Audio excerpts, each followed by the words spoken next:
నవ్య news కు స్వాగతం। ఈ రోజు వార్తలోని ముఖ్యాంశాలు।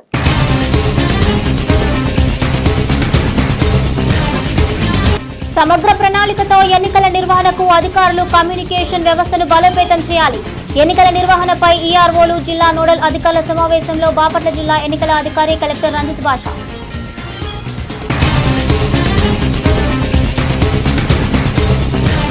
చీరాల మున్సిపల్ పరిధిలోని పలు సచివాలయాల్లో ఖాళీగా ఉన్న వాలంటీర్ పోస్టులకు ఇంటర్వ్యూలను పారదర్శకంగా నిర్వహించామన్న మున్సిపల్ కమిషనర్ విజయసారథి।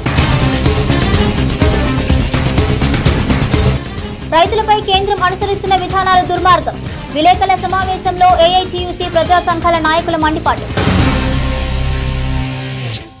బాపట్ల జిల్లా కలెక్టరేట్లోని కలెక్టర్ ఛాంబర్లో జిల్లా కలెక్టర్ రంజిత్ బాషా ఎన్నికల నిర్వహణపై ఈఆర్ఓలు జిల్లా నోడల్ అధికారులతో సమావేశం ఏర్పాటు చేశారు। సమగ్ర ప్రణాళికతో ఎన్నికలు నిర్వహించడానికి అధికారులు కమ్యూనికేషన్ వ్యవస్థను బలోపేతం చేయాలని బాపట్ల జిల్లా ఎన్నికల అధికారి కలెక్టర్ పి రంజిత్ బాషా ఆదేశించారు। బాపట్ల జిల్లా కలెక్టరేట్లోని కలెక్టర్ ఛాంబర్లో జిల్లా కలెక్టర్ రంజిత్ బాషా ఎన్నికల నిర్వహణపై ఈఆర్ఓలు జిల్లా నోడల్ అధికారులతో సమావేశం ఏర్పాటు చేశారు। ఈ సందర్భంగా కలెక్టర్ రంజిత్ బాషా మాట్లాడుతూ ఎన్నికలకు అవసరమైన సామాగ్రి సేకరణ, మానవ వనరులు, వాహనాలను సమకూర్చుకోవాలని తెలిపారు। హెల్ప్ లైన్ ఏర్పాటు చేయాలన్నారు। ముఖ్యంగా ఎన్నికల కమిషన్ రూపొందించిన C vigil app, ESMS app, Suvidha Saksham app, encore management, electronic seizure management విధానం అమలు తీరుపై అవగాహన చేసుకోవాలన్నారు। వీటిపై తదుపరి స్థాయి అధికారులకు సమగ్ర శిక్షణ ఇవ్వాలని సూచించారు। మైక్రో అబ్జర్వర్లు, ఫ్లయింగ్ స్క్వాడ్ అధికారుల విధి విధానాలపై అవగాహన కల్పించాలని తెలిపారు। ఎన్నికల విధుల్లో ఉండే పీఓలకు బిఎస్ఎన్ఎల్ సర్వర్ల అనుసంధానంతో సీఎం కార్డులు ఇవ్వాల్సి ఉందన్నారు। ఇక ఎన్నికల సమయంలో క్షేత్రస్థాయిలో నిశిత పరిశీలన ఉండాలని ఆయన ఆదేశించారు। జిల్లాకు 10 మంది ఎన్నికల పరిశీలకులు వచ్చే అవకాశం ఉందన్నారు। ఎన్నికలు ప్రశాంత వాతావరణంలో నిర్వహించడానికి తీవ్ర సమస్యాత్మక పోలింగ్ కేంద్రాల వద్ద వీడియో కవరేజ్, వెబ్ కాస్టింగ్ ఏర్పాటుపై వీడియో కెమెరామాన్లను సమకూర్చుకోవాలన్నారు। సెక్టార్ అధికారులు, ఫ్లయింగ్ స్క్వాడ్ అధికారులు సమర్థవంతంగా పనిచేసేలా శిక్షణ ఇవ్వాలన్నారు। ఎన్నికల కోడ్ అమల్లోకి రాగానే అధికారులంతా అప్రమత్తం కావాలన్నారు। ఎట్టి పరిస్థితుల్లో సమయాన్ని వృధా చేయరాదని అధికారులకు సూచించారు। అధికారులు పక్కా ప్రణాళికతో పనిచేసినప్పుడే సజావుగా ఎన్నికలు నిర్వహించవచ్చన్నారు। సమస్యలు ఉత్పన్నం కాకుండా అధికారులు జాగ్రత్తగా చర్యలు తీసుకోవాలని పలు సూచనలు చేశారు। సమావేశంలో జిల్లా సంయుక్త కలెక్టర్ సిహెచ్ శ్రీధర్, ఈఆర్ఓలు, జిల్లా నోడల్ అధికారులు, ఎన్నికల విభాగం పర్యవేక్షకులు సీతారామయ్య తదితరులు పాల్గొన్నారు।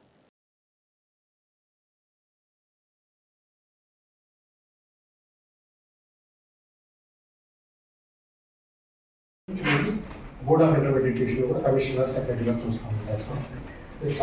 అపాయింట్ చేస్తాం సార్। దీనికి ఇంకా బోర్డు నుంచి ఇన్ఫర్మేషన్ ఇవ్వాలి సార్। ఎవరెవరు అయిపోయారా మీరు అప్పుడు సెలెక్ట్ చేసి పెట్టుకోవాలి సార్। బోర్డు ఇన్ఫర్మేషన్ ఇస్తాం సార్। జిల్లా నుంచి ఇస్తాం సార్। నోట్ చేసుకోండి। 6 గార్డ్స్ వచ్చారు సార్। రిపోర్ట్ చేశారు సార్। రిపోర్ట్ గార్డ్స్ కావాలి సార్। ఎగ్జామ్ సెంటర్స్ 35 ఎగ్జామ్ సెంటర్స్కి 35 గార్డ్స్ అవసరం ఉంటారు సార్। అలాగే మన రెవెన్యూ డిపార్ట్మెంట్ నుంచి డిప్యూటీ తహసీల్దార్ గారు ఇద్దరిని అడుగుతున్నాం సార్। నెక్స్ట్ సార్ మొత్తం మాకు ఫస్ట్ ఇయర్కి 400 ఇన్విజిలేటర్లు కావాలి సార్। సెకండ్ ఇయర్కి 450 ఇన్విజిలేటర్లు కావాలి సార్। దీంట్లో దాదాపు 100 మంది దాకా అయితే మా దగ్గర అవైలబిలిటీ ఉన్నారు సార్। చీరాల మున్సిపల్ కార్యాలయంలో ఖాళీగా ఉన్న 10 వార్డు వాలంటరీ ఉద్యోగాలకు ఇంటర్వ్యూలు జరిగాయి।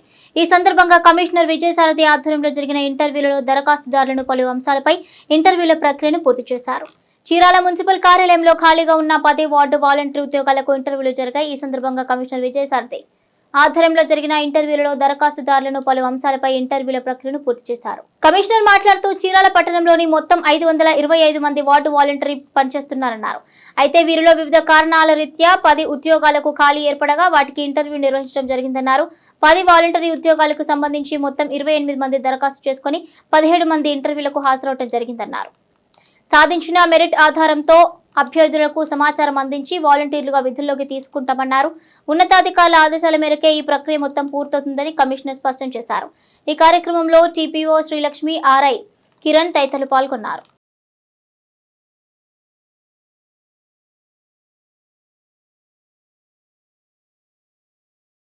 చీరాల పురపాలక సంఘంలో ఈ వాలంటీర్ల ఇంటర్వ్యూలు నిర్వహించడం జరిగింది। కలెక్టర్ గారు ఏదైతే నోటిఫికేషన్ ఇచ్చారో ఆ నోటిఫికేషన్ ప్రకారం ఇంటర్వ్యూలన్నీ నిర్వహించడం జరిగింది।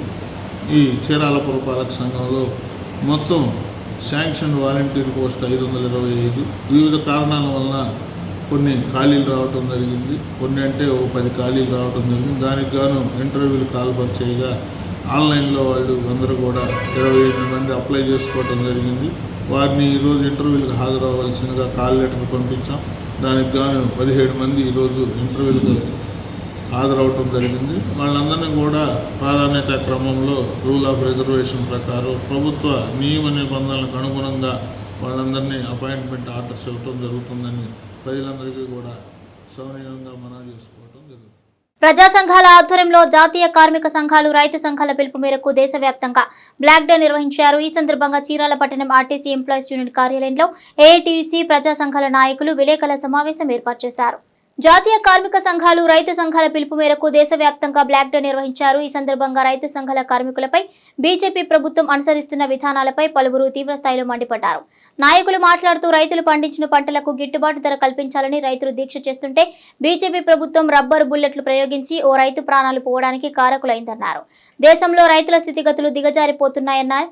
ఇక రైతు బాగుంటేనే దేశం బాగుంటుందన్నారు. పండించిన పంటకు గిట్టుబాటు ధర కల్పించాలని రైతులు శాంతియుతంగా దీక్షలు చేస్తుంటే లాఠీ చార్జీలు చేస్తూ బాష్పవాయువులు ప్రయోగిస్తూ నీటితో రబ్బరు బుల్లెట్లతో దాడులు చేస్తున్నారని ఆరోపించారు.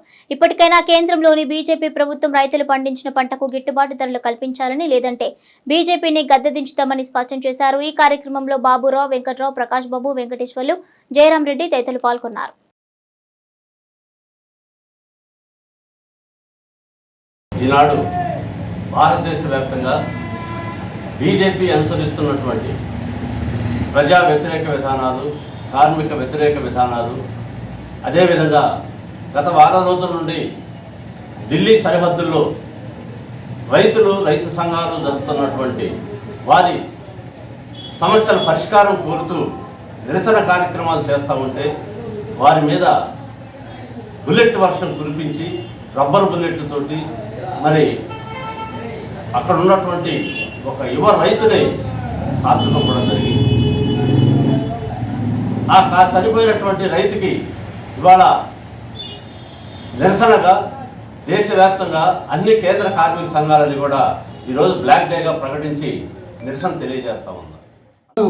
దేశద్రోహులు కాదు, మన ప్రజలకు ఆహారం అందించే రైతుల మీద మీరు కాల్పులు జరపటమైంది. వాళ్ళని ఏం చేయబాకండి, వాళ్ళకి నష్టపరిహారం ఇవ్వడం అని చెప్పేసి కూడాను కోరటం జరిగింది. కాబట్టి మనందరం కూడా రైతుల్ని బాగా చూసుకుంటేనే మనం కూడా బ్రతుకుతాం. కాబట్టి దానికి నిరసన కార్యక్రమంలో మేమందరం కూడా పాల్గొనడం జరిగింది. ఆ వ్యవసాయం చేసేటువంటి వాళ్ళు అనేక కష్ట నష్టాలకి గురవుతున్నటువంటి వాస్తవం మనకు తెలిసింది.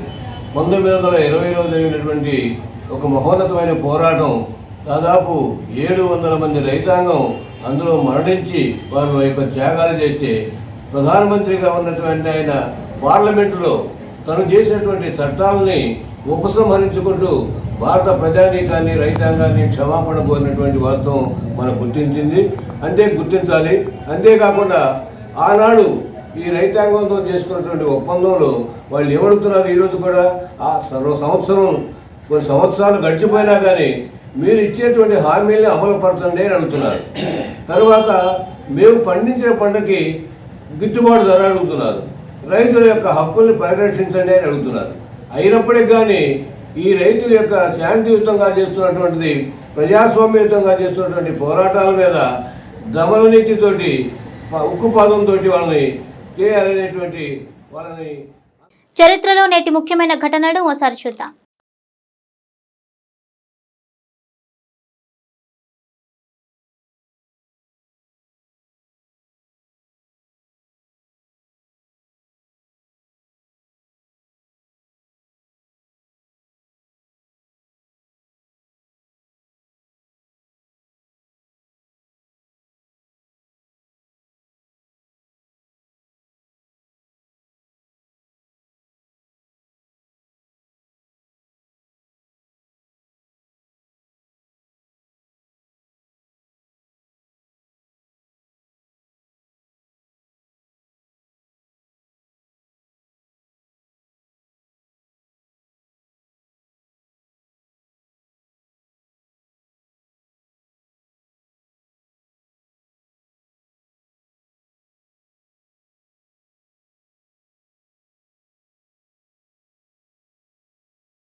Vetapalem Saint Ann's and engineering కళాశాల ప్రాంగణంలో ఎంబీఏ విభాగ విద్యార్థులకు సెక్యూరిటీస్ మార్కెట్స్ అనే అంశంపై గెస్ట్ లెక్చర్ కార్యక్రమం నిర్వహించినట్లు కళాశాల సెక్రటరీ వనమ రామకృష్ణ కరెస్పాండెంట్ శ్రీమంతుల లక్ష్మణరావు ఓ ప్రకటన ద్వారా తెలిపారు. Vetapalem Saint Ann's and engineering కళాశాల ప్రాంగణంలో ఎంబీఏ విభాగ విద్యార్థులకు సెక్యూరిటీస్ మార్కెట్స్ అనే అంశంపై గెస్ట్ లెక్చర్ కార్యక్రమం నిర్వహించినట్లు కళాశాల సెక్రటరీ వనమ రామకృష్ణ కరెస్పాండెంట్ శ్రీమంతుల లక్ష్మణరావు ఓ ప్రకటన ద్వారా తెలిపారు. కళాశాలలోని ఎంబీఏ విభాగం ఆధ్వర్యంలో నిర్వహించిన ఈ గెస్ట్ లెక్చర్ కార్యక్రమంలో గుంటూరుకు చెందిన టీజేపీఎస్ కళాశాల ప్రొఫెసర్ డాక్టర్ శ్రీనివాసరావు విద్యార్థులకు సెక్యూరిటీస్ మార్కెట్స్ యొక్క ముఖ్య ఉద్దేశాలను వివరించినట్లు కళాశాల ప్రిన్సిపాల్ డాక్టర్ వేణుగోపాల్ తెలిపారు.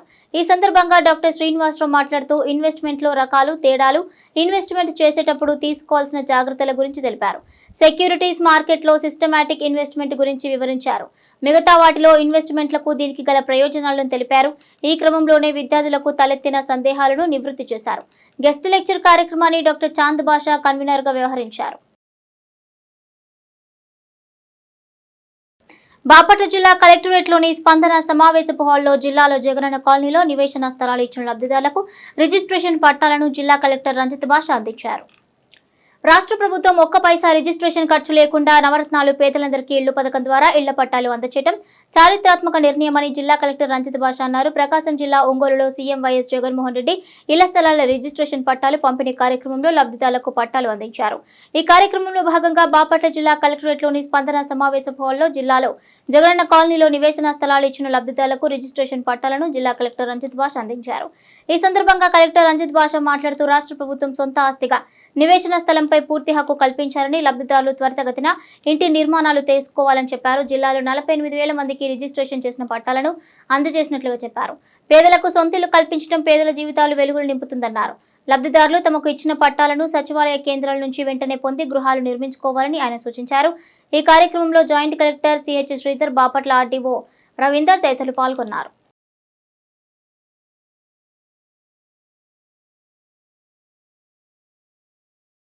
చీరాల పట్టణం పేరాలలో వేంచేసి ఉన్న శ్రీ రుక్మిణి సమేత మదన గోపాల స్వామి ఆలయంలో బ్రహ్మోత్సవ వేడుకలు ఘనంగా జరిగాయి. ఈ సందర్భంగా ఉదయం స్వామివారికి విశేష అభిషేకాలు, అలంకరణ సేవలు నిర్వహించారు. చీరాల పట్టణం పేరాలలో వేంచేసి ఉన్న శ్రీ రుక్మిణి సమేత మదన గోపాల స్వామి ఆలయంలో బ్రహ్మోత్సవ వేడుకలు ఘనంగా జరిగాయి. ఈ సందర్భంగా ఉదయం స్వామివారికి విశేష అభిషేకాలు, అలంకరణ సేవలు నిర్వహించారు. అనంతరం హనుమంత్ వాహనంపై స్వామివారు పురవీధుల్లో ఊరేగారు. విశేష దర్శనంలో కనువిందు చేస్తున్న మదన గోపాల స్వామిని భక్తులు దర్శించుకున్నారు. అర్చక స్వాములు వెంకట రంగాచార్య పాల్గొన్నారు.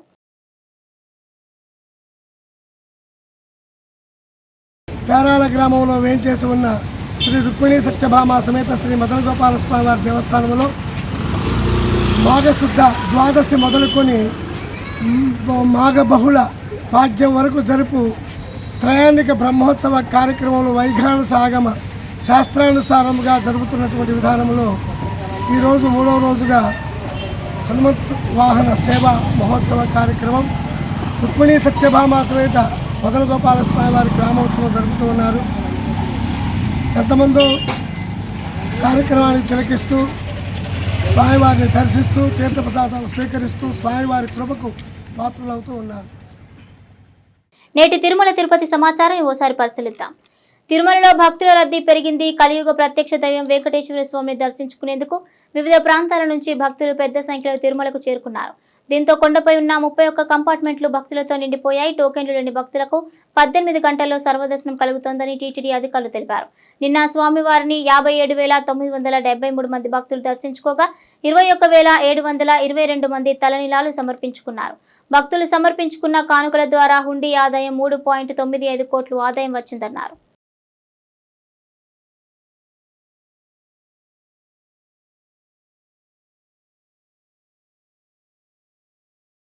వార్తల్లోని నేటి అంతర్జాతీయ, జాతీయ, రాష్ట్ర ముఖ్యమైన అంశాలను ఓసారి చూద్దాం. స్పెయిన్లో భారీ అగ్ని ప్రమాదం జరిగింది. వాలెన్సియా సిటీలో ఉన్న 2 అపార్ట్మెంట్లలో మంటలు చెలరేగాయి. ఈ దుర్ఘటనలో 4 మృతి చెందారు, 15 మంది అదృశ్యమయ్యారు. క్యాంపనర్ ప్రాంతంలో ఉన్న ఓ 14 అంతస్తుల భవంతిలో అగ్ని ప్రమాదం చోటు చేసుకుంది. ఆ బిల్డింగ్ నుంచి మరో బిల్డింగ్ కు మంటలు వ్యాపించాయి. బాల్కనీలో చిక్కుకున్న అపార్ట్మెంట్ వాసుల్ని అగ్నిమాపక సిబ్బంది రక్షిస్తోంది. బిల్డింగ్ లో ఉన్న వస్తువుల వల్ల వేగంగా మంటలు వ్యాపించాయి. మంటలు అంటుకున్న బిల్డింగ్ లో 138 ఫ్లాట్లు ఉన్నాయి. దాంతో 450 మంది జీవిస్తున్నారు. 6 అగ్నిమాపక సిబ్బందితో పాటు మొత్తం 15 మంది గాయపడ్డారు. వారణాసిలో పర్యటిస్తున్న ప్రధానమంత్రి నరేంద్ర మోడీ పలు అభివృద్ధి పనులు ప్రాజెక్టులకు ప్రారంభోత్సవాలు శంకుస్థాపనలు చేస్తున్నారు. ఇందులో భాగంగా 647వ జయంతి వేడుకల్లో పాల్గొన్నారు. ఈ సందర్భంగా సెయింట్ రవిదాస్ విగ్రహాన్ని ఆవిష్కరించిన మోడీ రవిదాస్ జీ సమాజానికి స్వేచ్ఛ ప్రాముఖ్యతను చెప్పారని గుర్తు చేశారు. అలాగే సమాజంలో అంటరానితనం, వివక్ష వంటి వాటికి వ్యతిరేకంగా పోరాడారని కొనియాడారు. కాగా విగ్రహావిష్కరణ అనంతరం సెయింట్ రవిదాస్ జన్మస్థలిని సందర్శించనున్నారు మోడీ. ఈ ప్రాంతం చుట్టూ సుమారు 32 కోట్ల విలువైన అభివృద్ధి పనులకు శ్రీకారం చుట్టనున్నారు. ఇందులో భాగంగా రవిదాస్ జన్మస్థలి చుట్టూ సుందరీకరమైన పార్క్, మ్యూజియంలు ఏర్పాటు చేయనున్నారు. రవిదాస్ విగ్రహావిష్కరణ అనంతరం అమూల్ అతిపెద్ద ప్లాంట్ బనాస్ డైరీని ప్రారంభించనున్నారు. అలాగే 15,000 కోట్లకు పైగా విలువైన 36 ప్రాజెక్టులకు ప్రారంభోత్సవాలు శంకుస్థాపనలు చేయనున్నారు. లోక్సభ ఎన్నికలు సమీపిస్తుండటంతో ఏపీ సీఎం జగన్ మరింత దూకుడు పెంచారు. వరుస సభలు, సమావేశాలతో హోరెత్తిస్తూ ప్రజలను ఆకట్టుకుంటున్నారు. గత ఎన్నికల్లో ఇచ్చిన హామీలను నెరవేరుస్తూ సామాన్యులకు మరింత చేరువవుతున్నారు. ఈ నేపథ్యంలో ఇవాళ ఒంగోలులో పర్యటించి స్థానికుల ఇళ్ల స్థలాలపై సర్వ హక్కులు కల్పిస్తూ పట్టాల పంపిణీ, లబ్ధిదారులకు కన్వెన్స్ డీడ్లు అందించారు. ఈ సందర్భంగా ప్రజలను ఉద్దేశించి జగన్ మాట్లాడారు. 31 లక్షల పేదలకు ఇళ్ల పట్టాలను పొజిషన్ సర్టిఫికెట్ల రూపేణా, అన్డివైడెడ్ షేర్ ప్లాట్ల రూపేణా ఇచ్చే కార్యక్రమం జరిగిందని అన్నారు. ఇక దేశ చరిత్రలో తొలిసారి 31 లక్షల మందికి ఇళ్ల పట్టాలను సైతం రిజిస్ట్రేషన్ చేసి అక్క చెల్లెమ్మల చేతుల్లో పెడుతున్నామని జగన్ పేర్కొన్నారు. భారత మార్కెట్లో ప్రముఖ ద్విచక్ర వాహన తయారీ సంస్థ కవాసాకి వరుసగా కొత్త బైక్లను విడుదల చేస్తోంది. తాజాగా జపాన్కు చెందిన ఈ సంస్థ నింజా 500 బైక్ను లాంచ్ చేసింది. కాగా ఇప్పటికే నింజా లైనప్ లో 300, 400 బైకులు అందుబాటులో ఉన్నాయి. ఇప్పుడు 5.24 లక్షలు ఎక్స్ షోరూమ్ ప్రారంభ ధరతో విడుదల చేసింది. కవాసాకి నింజా 400 కంటే నింజా 500 బైక్ ఇంజన్ శక్తివంతమైనదిగా ఉంటుంది. అయితే వీటి ధరల మధ్య తేడాలు స్వల్పంగా ఉండటంతో రాబోయే కాలంలో నింజా 400 స్థానంలో నింజా 500 బైక్ చలామణిలో ఉండే అవకాశం ఉన్నట్లుగా తెలుస్తోంది. ఇది కవాసాకి బైక్ లవర్స్ కి గుడ్ న్యూస్ అనే చెప్పొచ్చు. రాంచీ టెస్ట్ లో కష్టాల్లో పడిన జట్టును జో రూట్ ఆదుకున్నాడు. క్రీజ్ లో పాతుకుపోయిన అతడు హాఫ్ సెంచరీ కొట్టాడు. 6వ వికెట్ కు బెన్ ఫోక్స్ తో కీలక భాగస్వామ్యం నెలకొల్పాడు. భారత బౌలర్లకు పరీక్ష పెట్టిన వీళ్ళిద్దరూ 221 బంతుల్లో 86 రన్స్ జోడించారు. దాంతో ఇంగ్లాండ్ టీం సమయానికి 5 వికెట్ల నష్టానికి 198 పరుగులు చేసింది. రూట్, ఫోక్స్ పట్టుదలగా ఆడటంతో లంచ్ తర్వాత సెషన్లలో ఇంగ్లాండ్ ఒక్క వికెట్ కూడా కోల్పోలేదు. టాస్ గెలిచిన బెన్ స్టోక్స్ సేన తొలి రోజు మొదటి సెషన్లోనే తడబడింది. అరంగేట్రం పేసర్ ఆకాష్ దీప్ నిప్పులు చెరగటంతో తొలి సెషన్లోనే 5 వికెట్లు కోల్పోయింది. జాక్ క్రాలే, బెన్ డకెట్, ఓలీ పోప్లు స్వల్ప స్కోర్కే పెవిలియన్ చేరారు. నవ్య న్యూస్ ముగించే ముందు ముఖ్యాంశాలు మరోసారి.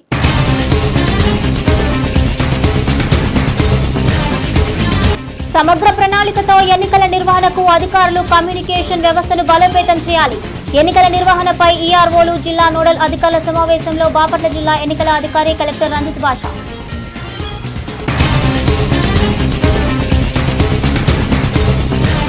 చీరాల మున్సిపల్ పరిధిలోని పలు సచివాలయాల్లో ఖాళీగా ఉన్న వాలంటీర్ పోస్టులకు ఇంటర్వ్యూలను పారదర్శకంగా నిర్వహించామన్న మున్సిపల్ కమిషనర్ విజయసారథి.